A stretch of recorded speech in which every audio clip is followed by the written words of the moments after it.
नमस्कार दोस्तों, कैसे हैं आप लोग। अब गाइस देखिए, आज का दिन तो बहुत ही भयंकर रहा है। रेलवे सेक्टर में बहुत बड़ी गिरावट देखने को मिली। मार्केट नीचे गई, रेलवे सेक्टर भी काफ़ी तेज़ी से लुढ़क गया। अब गाइस देखिए, 2-3 पोर्टफोलियो आए थे। वहाँ पे एक हमें कोई हमारे व्यूवर्स हैं, उन्होंने काफ़ी लंबी चौड़ी मेल लिखी हुई थी। वहाँ पे 25 के आसपास की उनकी एवरेज है। मैंने थंबनेल में वो फोटो लगाई हुई है। तो 25 के आसपास उन्होंने खरीदा हुआ है। और उन्होंने बोला कि आज आईआरएफसी में अराउंड 13-14% की गिरावट थी। ठीक है ना। रेलवे सेक्टर सारे के सारे शेयर नीचे हैं, आयरकॉन, आईआरएफसी, आरबीएनएल, आईरेडा। तो क्या किया जाए। अब उनको ऐसे होता है ना कि हाँ भाई, पैनिक हो रहा है कि काफ़ी नीचे शेयर लिया था, 25 के अराउंड लिया था, बड़ी मुश्किल से 170-80 के ऊपर पहुंचा, और उसके बाद अब ये बड़ी गिरावट, तो क्या किया जाए। तो काफ़ी लोगों के माइंड में डाउट आ रहे हैं। अब गाइस मैं आपको यहाँ पे चार्ट्स भी दिखा देता हूँ। 3 शेयर्स के तो चार्ट यहाँ पे लगे हैं। आरबीएनएल 11.5% नीचे था, 13.5% था आईआरएफसी नीचे, और आईरेडा में 5% के लोअर सर्कल लगे हुए हैं। अब यहाँ से क्या करना चाहिए। सबसे पहले गाइस मैं आपको बात बता दूँ, मेरे पास जो पर्सनली क्वांटिटी पड़ी हुई है ना, आयरकॉन, आईआरएफसी, अरेडा, आरबीएनएल, जितने रेलटेल, इस ये सारे जो कंपनीज है ना, रेलवे सेक्टर की कंपनी, एक ही पोर्टफोलियो में मेरे पास इतनी की क्वांटिटी होगी।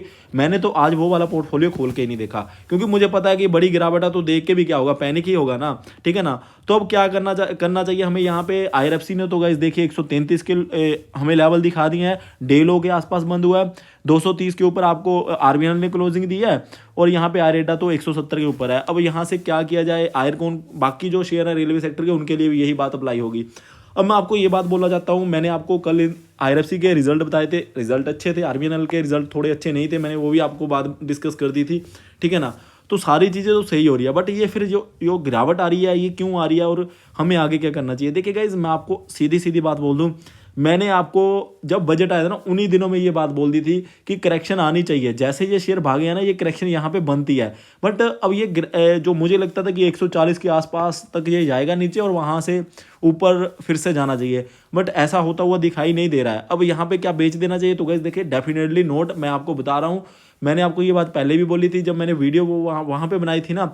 मैं आपको किसी अभी तो टाइम नहीं होगा ना, वीडियो लेंथी हो जाती है, तो मैं आपको बता दूं, मैंने वहाँ पे ये बात आपको बात बोली थी कि अगर आपको 4 से 6 महीने में पैसा चाहिए ना, तो आपको 170 का जो टारगेट था, लेवल था, वहाँ पे मैंने बोला था कि आपको बेच देना चाहिए। वहाँ पे मैंने ये बात बोल दी थी कि अगर आपको वहाँ पे 4 से 6 महीने में पैसा चाहिए रेलवे सेक्टर में, तो आप वहाँ पे बेच के उतना पैसा निकाल सकते हो। क्योंकि मुझे पता था कि यहाँ पे अब जितनी भी पॉजिटिव न्यूज़ थी, उनका इम्पैक्ट हो चुका है। ठीक है ना। अब जब वो बजट आएगा ना, अपना फाइनल बजट आएगा, इलेक्शंस हो जाएंगी, तब जाके वहाँ पे कुछ पॉजिटिव चीज़ें और आएंगी। तब तक हो सकता है कि कंसोलिडेशन फेस में चले ये शेयर। ठीक है ना। तो अब अगर आपने नीचे खरीदा, तो मैं कहता हूँ आप ये मान के चलिए कि कभी ये शेयर 170-80 के ऊपर गया ही नहीं। मैं खासकर आईआरएफसी की बात कर रहा हूँ। आरबीएनएल ये सोच के चलिए कभी 350 के ऊपर गया ही नहीं। ये सोचिए कि हाँ भाई, धीरे धीरे करके बड़ी मुश्किल से यहाँ पे पहुंचा हुआ है। ठीक है ना, 132 के ऊपर। तो फिर भी तो आप ऐसे भी अपने माइंड को समझा सकते हो। बाकी मैं ये आपको बात बता देता हूँ कि अगर आज यहाँ पे 13% की गिरावट देखने को मिली है ना, तो मुझे नहीं लगता कि ये अब ऐसे होगा कि हाँ भाई, अगला हफ्ता पूरा का जो अभी ये वाला चल रहा है, मंडे, ट्यूसडे, वेडनेसडे, तो ऐसा तो नहीं होने वाला है कि हाँ भाई रोज का रोज 13% नीचे जाएगा। मुझे नहीं लगता कि इतना नीचे जाना चाहिए। कोई कंपनी में खराबी नहीं है। ठीक है ना। हाँ, ये है कि लोग ऐसे होता है ना कि भाई अब बिकना स्टार्ट हो गया तो बेचना स्टार्ट कर दो, क्योंकि काफ़ी नीचे लिया हुआ है। इसमें प्रॉफिट बुकिंग भी आई नहीं थी, तो वो अब जो प्रॉफिट बुकिंग आई है, उसमें तेजी से गिरावट आई है। अगर पहले रुक रुक के शेयर ऊपर गया होता ना, तो इतनी तेजी वाली प्रॉफिट बुकिंग कभी नहीं आती इस सेक्टर में ही। अब आईरेडा का देख लीजिएगा, इस लगातार अपर सर्कल लगे, वो तो हर एक बंदे को पता होगा कि 33 वाला शेयर अगर 210 का, 215 का हो जाए, तो कहीं ना कहीं प्रॉफिट बुकिंग तो उसमें आनी होती है ना। तो जैसे अपर सर्कल लग के ऊपर गया था, वैसे ही अब नीचे आ रहा है। तो खराबी कहीं पे भी नहीं है। अगर आपको लग रहा है ना कि शायद आपने गलत शेयर चूज कर लिए, ऐसा कुछ नहीं है। ठीक है ना। बस आपने अब जो ये वाले दिन है ना, तो हो सके तो आप अपना पोर्टफोलियो देखिए मत।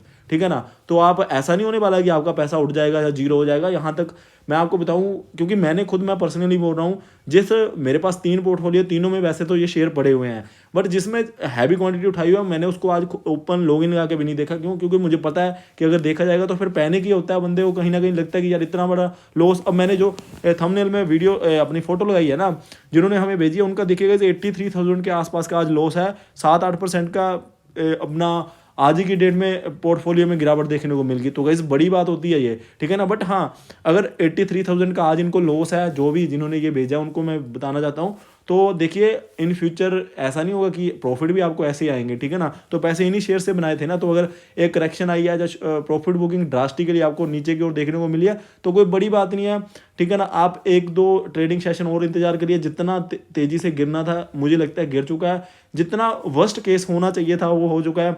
मुझे लग रहा था कि 140 145 के लेवल पे जाएगा तो वहां से वापस आएगा, बट इसने वहां पे भी सपोर्ट नहीं दिखाई, तो 132 के ऊपर अब आ चुका है। 125 और 130 के अब लेवल देखिएगा, ठीक है ना, डेफिनेटली वहां से बाउंस बैक लेगा।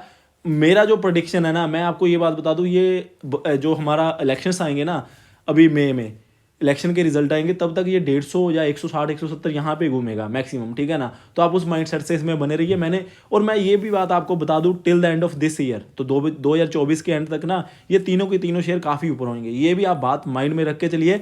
आप धीरे धीरे करके अगर क्वांटिटी ऐड करनी है वो कर सकते हो, जिनके पास ऑलरेडी काफ़ी शेयर पड़े हुए हैं। अब देखिए गाइस, जिन्होंने मेरे को ये भेजा हुआ है, जिन्होंने 25 के ऊपर इसको खरीदा, 30 के ऊपर खरीदा है, वो बेशक कभी वेट कर लीजिए ऐड करने के लिए।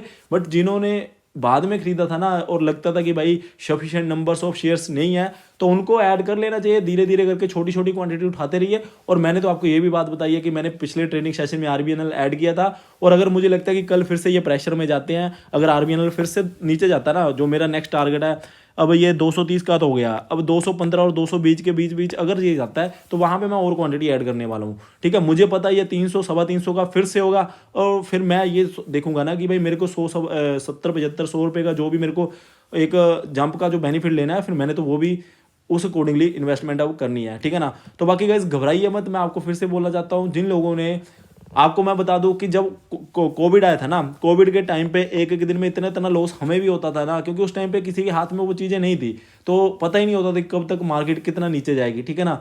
तो अगर वहां से मार्केट बाउंस बैक ले सकती है ना, आपको ये भी बात पता होगी, मैं आपको बता देता हूँ। जब कोविड आया था ना, तब मार्केट ना बहुत तेजी से नीचे गिरी थी, आप सभी को पता होगा। निफ्टी अपना 7800 के आसपास आ गया था, 7800 के ऊपर निफ्टी आ गया था।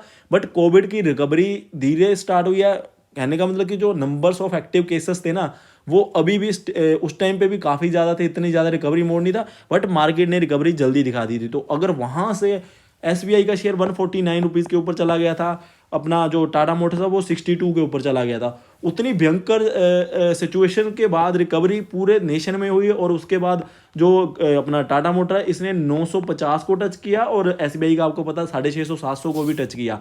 तो ऐसा नहीं है कि आपके पैसे अगर छोटी सी रैली के साथ या फिर छोटी सी प्रॉफिट बुकिंग के साथ ऊपर या नीचे हो गया तो वहीं परमानेंट रहेंगे।